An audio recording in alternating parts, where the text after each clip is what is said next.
हे friends, मैं प्रिया, welcome to my देशी cooking ईट देसी ईट हेल्दी में आपका स्वागत है। तो आज मैं बनाने वाली हूँ महाराष्ट्र और गुजरात की बहुत ही फेमस डिश बासुंदी। ये बहुत ही टेस्टी लगता है। तो यहाँ पे मैं आपको बता देती हूँ कि यहाँ पे मैंने 4 कप जो है दूध लिया था और 4 कप दूध को मैंने 1/3 करना है।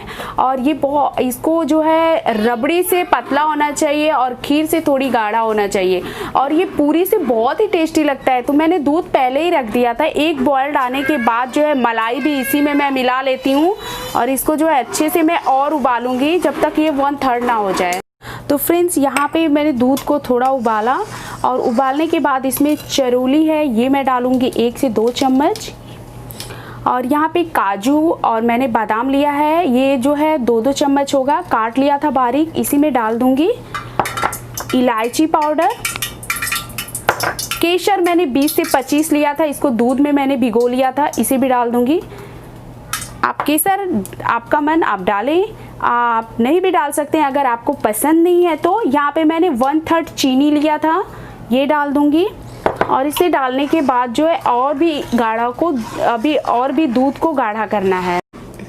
तो फ्रेंड्स, यहाँ पे देखिए ये मेरा बासुंदी जो है 1/3 का हो गया है और इसका टेक्सचर जो है देखिए ऐसा ही होना चाहिए, बहुत ही टेस्टी लगेगा। आप इसको पूरी के साथ खाइए और फिर बताइए कैसा लगा। फिर मिलते हैं एक नई रेसिपी के साथ, तब तक के लिए बाय बाय।